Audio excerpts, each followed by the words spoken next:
Hello दोस्तों, मैं हूं आपका दोस्त और होस्ट। स्वागत है आपका आर्या फिजिक्स पॉइंट पे। आज हम लोग करने वाले हैं टीएमयू बीएससी पार्ट 1 के फिजिक्स पेपर 1 में क्लास 20 में हम लोग पढ़ेंगे formats principal. Formats principal important question है, ये अल्टरनेट ईयर में क्वेश्चन पूछा जाता है। तो ये क्वेश्चन इस प्रकार से पूछा जाता है। इसके साथ साथ में हमको करना है मिरर फार्मूला और लेंस फार्मूला, दोनों पूछा जाता है साथ में टेल के रूप में। State and explain formats principal and obtain thin lens formula with the use of Fermat's principle. State Fermat's principle in terms of optical path. Use it to deduce the relation 1/v plus 1/u equal to 1/f for a concave mirror. Explain Fermat's principle and establish thin lens formula using this principle. तो साथ में हमको mirror formula और lens formula दोनों करना है इसमें। तो इसमें ऑप्टिकल पथ का जिक्र हुआ है, तो ऑप्टिकल पथ होता क्या है? तो in terms of optical path, the optical path represents the distance traveled by light ray in vacuum in the same time it travels a distance in the medium. Optical पथ क्या होता है?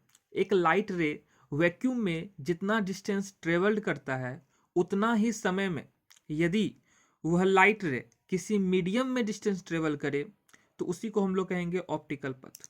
The optical path represents the distance traveled by light ray in vacuum.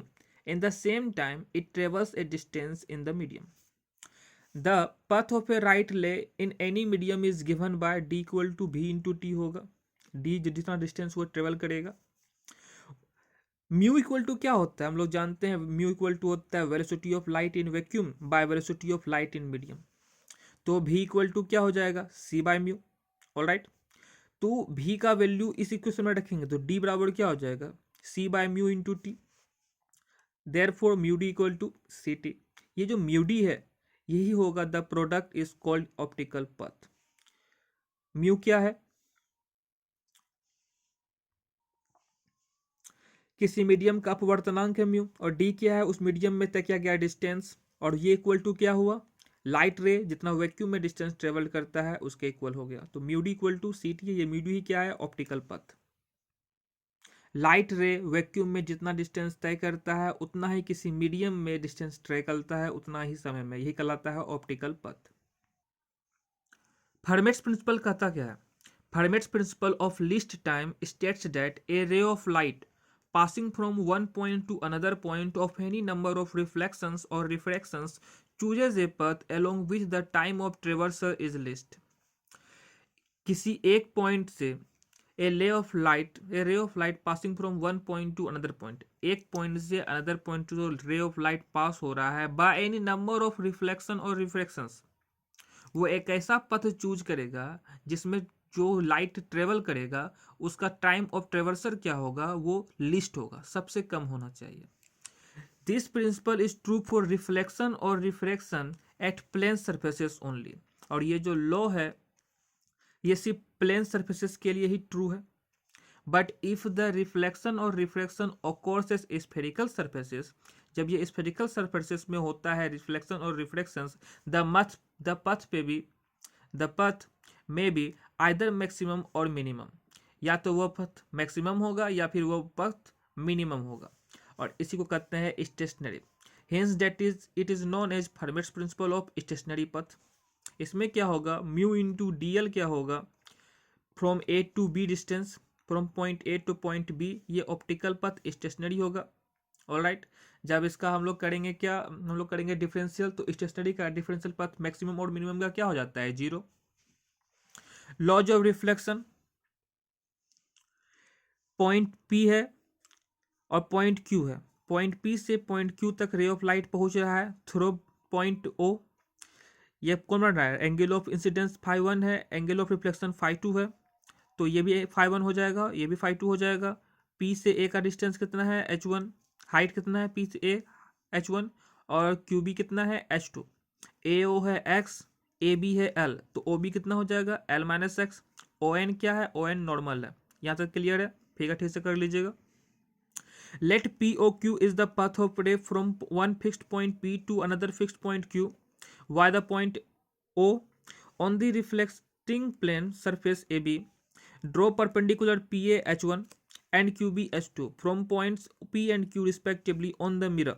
As the points P and Q are fixed, so the fact of the perpendicular will also be fixed. Let AB equal to L, AO equal to X, तो OB क्या निकल गया L minus X. यहाँ तक clear है. Now the time taken by the ray to disturb the path POQ is T equal to क्या हो जाएगा PO by V plus OQ by V. P से O बिंदु तक पहुंचने में टोटल समय प्लस O से Q बिंदु तक पहुंचने में टोटल समय. तो PO by V plus OQ by V, where V is the velocity of light. तो PO निकाल लेंगे हम लोग, OQ निकाल लेंगे हम लोग. T इक्वल टू क्या हो जाएगा H1 square plus x square to the power half by V plus H2 square plus L minus x का whole square to the power half by V. PO और OQ निकाल लेते हैं हम लोग. PO क्या हो जाएगा, ट्राइंगल AOP के लिए क्या हो जाएगा हाइपोटेनस. तो पाइथागोरस फॉर्मूला से, पाइथागोरस लॉ से हम लोग PO निकाल लेते हैं. ठीक उसी प्रकार OQ निकाल लेते हैं पाइथागोरस लॉ से. Differentiating both sides with respect to x we get dt बटे dx इक्वल टू 1 बटे भाई into 1 into v into x by h1 square plus x square to power half minus l minus x by h2 का square plus l minus x to the power square to the power half. ठीक है, ये x by h1 square plus x square to the power half जो हो रहा है ये p bye h हो रहा है. p हो रहा है x, h है क्या h1 square plus x square to the power half. तो ये क्या हो जाएगा p बाय h एंगल φ1 के लिए साइन φ1 हो जाएगा. और उसी प्रकार ये हो जाएगा l minus x by h2 का square plus l minus x का square to the power whole square half. ये क्या हो जाएगा साइन φ2 एंगल φ2 के लिए. तो dt बाय dx क्या हो गया 1 बटे v into sine φ1 minus sine φ2 equation 1 इसको मान लिए.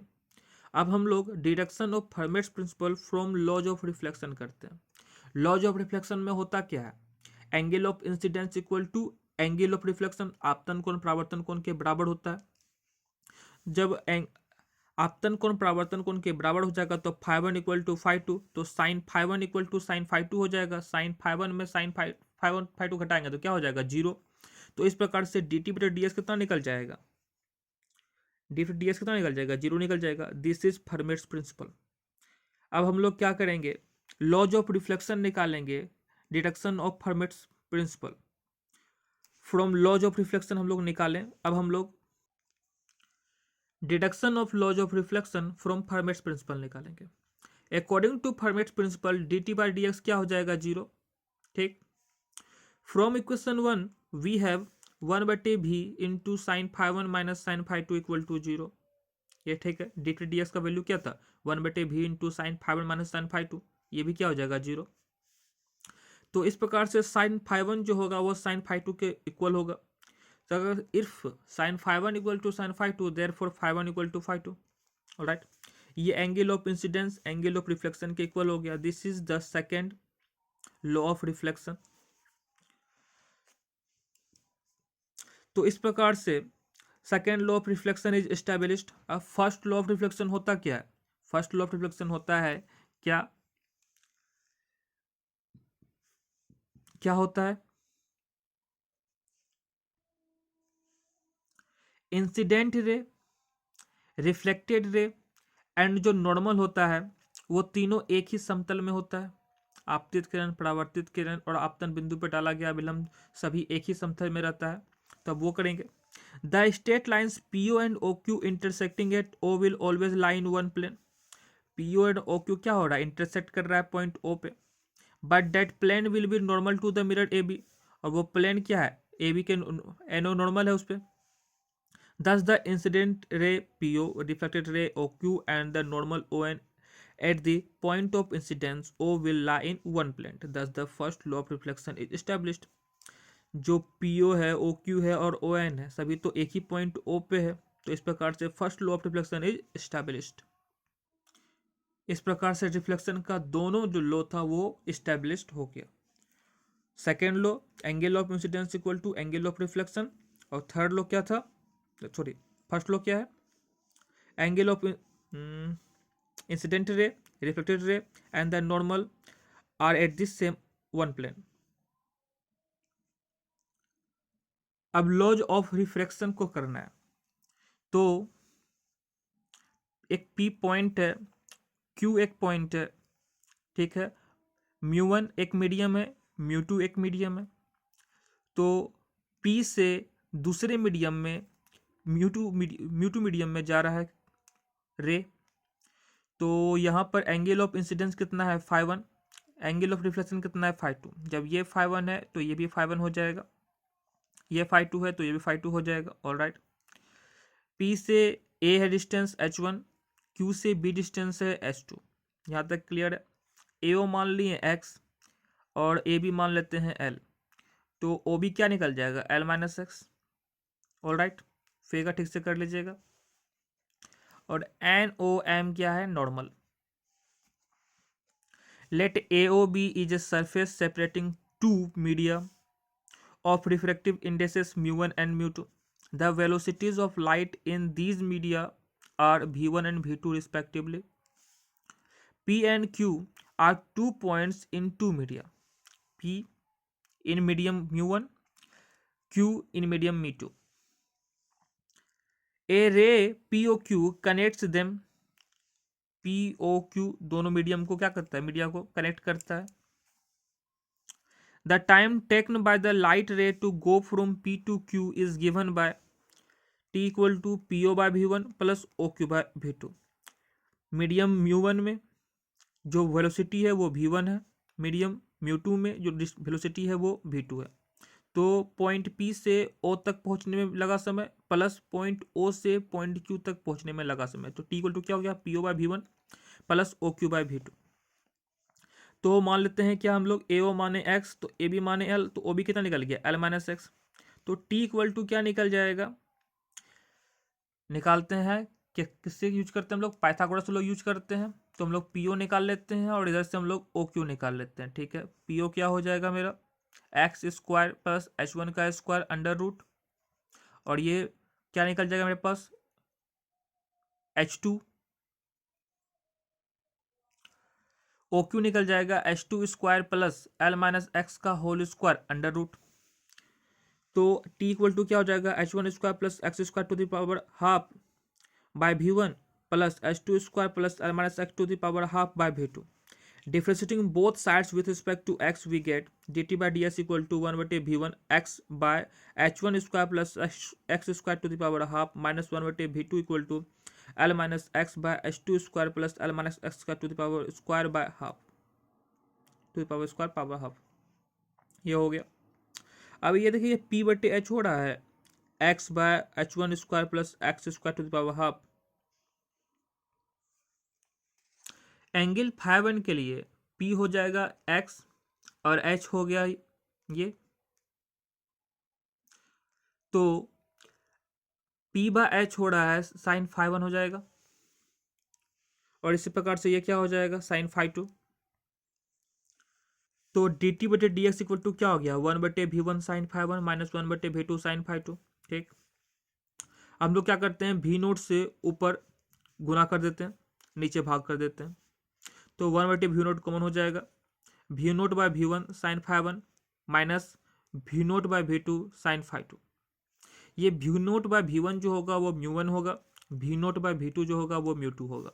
तो dt/dx इक्वल टू क्या हो गया, 1/v naught into μ1 sine φ1 minus μ2 sine φ2, equation 2 मान लेते हैं। Where mu naught is the velocity of light in vacuum. अब हम लोग deduction of laws of reflection करेंगे। अकॉर्डिंग टू फर्मेट्स प्रिंसिपल क्या होता है, dt/dx equal to 0। Alright, from equation 2 we have क्या है हमारे पास, 1/v naught μ1 sine φ1 minus μ2 sine φ2, ये भी क्या हो जाएगा, 0 के इक्वल हो जाएगा, dt/dx इक्वल टू 0 है। तो μ1 साइन φ1 इक्वल टू μ2 साइन φ2 निकल जाएगा फ्रॉम इक्वेशन 2। तो μ2 बाय μ1 इक्वल टू क्या निकल गया, sign φ1 bye sine φ2। This the second law of reflection is established. The straight lines, इस प्रकार से क्या होगा, सेकेंड लॉ ऑफ रिफ्लेक्शन क्या होगा, एस्टेब्लिश्ड हो गया। The straight lines PO and OQ intersecting at O will always lie in one plane, but that plane will be normal to the surface AB। PO और OQ क्या है, दूसरे को O बिंदु पर प्रतिच्छेद कर रहा है, और वहां से क्या हो रहा है, नॉर्मल NOM भी है, गुजर रहा है।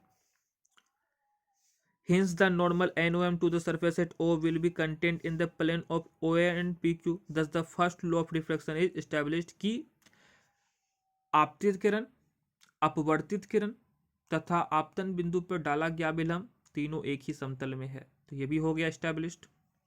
और फर्स्ट लॉ भी क्या हो गया, सेकंड लॉ भी एस्टैब्लिश्ड हो गया, फर्स्ट लॉ भी एस्टैब्लिश्ड हो गया। तो इस प्रकार से लॉज ऑफ रिफ्रैक्शन भी हो गया फर्मेट प्रिंसिपल से। अब deduction of Fermat's principle from laws of refraction. According to Snell's law we know that mu two by mu one equal to क्या होता है, sine phi one by sine phi two. According to Snell's law जानते हैं mu two by mu one क्या होता है, sine phi one by sine phi two. तो mu one sine phi one equal to mu two sine phi to हो जाएगा। जब ये वैल्यू इक्वेशन 2 में रखेंगे तो क्या निकल जाएगा, D T D X equal to zero. This is Fermat's principle proof हो गया, किससे, लॉज ऑफ रिफ्रैक्शन से। इस प्रकार से फर्मेट्स प्रिंसिपल कंप्लीट हो गया आपका। अब हमको इसका टेल निकालना है, deduction of lens formula and mirror formula by Fermat's principle. तो इसको नेक्स्ट डे करेंगे। तो चैनल को लाइक शेयर एंड सब्सक्राइब कर दीजिए। मिलते हैं नेक्स्ट वीडियो में। Tata see you, signing out, God bless you all.